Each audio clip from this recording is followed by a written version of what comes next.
Video کو like کر کے آگے شیئر ضرور کر دینا۔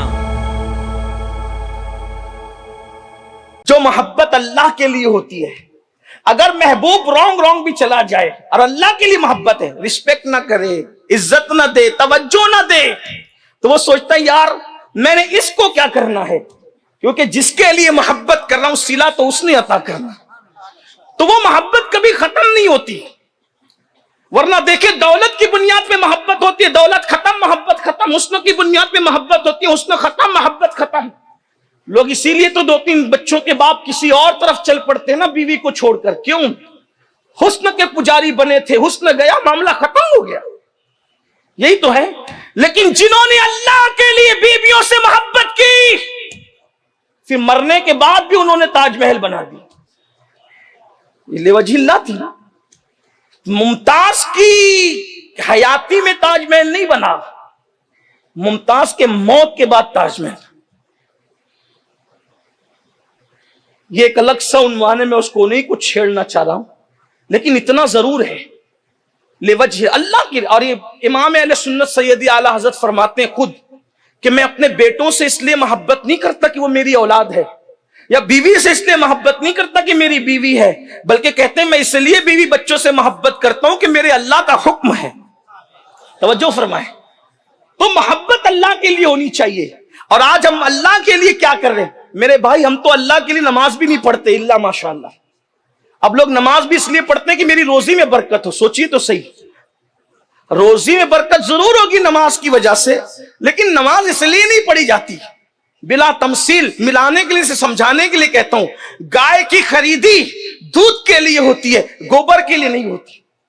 گوبر مفت میں نصیب ہوتا ہے، یہ صرف سمجھانے کے لیے۔ بلا تمثیل، کروڑ بار بلا تمثیل، نماز تو یار کی رضا کے لیے پڑھی جاتی۔ جس عبادت کے پیچھے صلہ مقصود ہو، پھر وہ عبادت نہیں ہوتی، وہ تو تجارت ہوا کرتی ہے۔ عبادت بے صلہ کی نیت سے کی جاتی ہے، اور اس کا مقصد یہ ہوتا ہے کہ یار راضی ہو جائے، بس پھر بعد میں جو ملتا ہے ملتا رہتا ہے۔ تو اللہ کے لیے محبت کتنے لوگ کر رہے ہیں؟ اسی لیے آج کچھ ہے کل کچھ ہے۔ آج یہ حدیث آپ نے سنی ہوگی، اللہ اکبر، آقا علیہ السلام نے فرمایا ایک زمانہ آئے گا کہ لوگ صبح کو مومن ہوں گے، شام ہوتے ہوتے کافر ہو جائیں گے۔ تو یہ 12-14 گھنٹے میں شام ہوتی ہے، اتنی جلدی کافر کیسے ہوں گے؟ تو شارحین نے اس کی کئی تشریحات میں اقوال لکھے۔ ایک قول یہ بھی لکھا کہ صبح اس حال میں کرے گا کہ مومن کی جان کو، مال کو، عزت کو حرام سمجھے گا، کیونکہ مومن کی حرمت اللہ کے رسول نے کعبے کی حرمت سے بڑھ کر بیان فرمائی۔ بلکہ وہ حدیث خطبہ حجۃ الوداع کی بڑی مشہور ہے، جس کو ٹائم کی وجہ سے میں صرف اشارہ مفہوم کے طور پہ، آقا علیہ السلام نے پوچھا آج دن کون سا ہے؟ تو صحابہ کرام نے عرض کیا اللہ اس کا رسول بہتر جانے۔ حضور نے توقف فرمایا تو لوگوں نے سمجھا شاید آج کے دن کا نام حضور تبدیل کر دیں گے، تو فرمایا کہ آج قربانی کا دن نہیں ہے، کہا حضور قربانی کا دن ہے۔ پھر ارشاد فرمایا مہینہ کون سا ہے؟ پھر کہا اللہ اس کا رسول بہتر جانے۔ تو پھر توقف کیا تو صحابہ کہتے ہیں ہمیں گمان ہوا کہ شاید مہینے کا نام حضور بدل دیں، لیکن حضور نے فرمایا کہ یہ ذوالحجہ کا مہینہ نہیں ہے؟ کہا جی یا رسول اللہ بالکل ذوالحجہ کا مہینہ۔ پھر فرمایا یہ شہر کون سا ہے؟ تو پھر صحابہ کرام نے عرض کیا اللہ اس کا رسول بہتر جانتا ہے۔ تو کہا کچھ دیر توقف کیا، صحابہ نے گمان کیا کہ کئی شہر کا نام تو نہیں بدلنے والا ہے۔ فرمایا کہ کیا یہ مکہ نہیں ہے؟ کہا حضور یہ بالکل مکۃ المکرمہ ہے۔ تو کیا فرمایا جیسے آج کا دن حرمت والا ہے، مہینہ حرمت والا ہے، شہر حرمت والا ہے، مومن مسلمان کی عزت، جان، مال کو ایسی ہی حرمت عطا کی جاتی ہے۔ آپ بتائیں، تو یہ جو حدیث میں مختلف اقوال لکھے گئے، ایک قول یہ بھی ہے صبح کو مومن ہوگا شام کو کافر ہوگا۔ کیا مطلب؟ صبح کو یہ سمجھے گا کہ مومن کی عزت مجھ پہ حرام ہے، اور شام ہوتے ہوتے کسی چھوٹی موٹی بات پر بھی اس کی عزت کو اپنے لیے حلال جانے گا، اور جس کو اللہ رسول نے نص قطعی سے حرام کیا ہے اس کو حلال جاننے والا کافر ہو جاتا۔ ایک قول اس میں یہ ہے۔ آپ مجھے بتائیں کتنوں کی پگڑیاں اچھالتے ہو، کتنوں کی غیبتیں کرتے ہو؟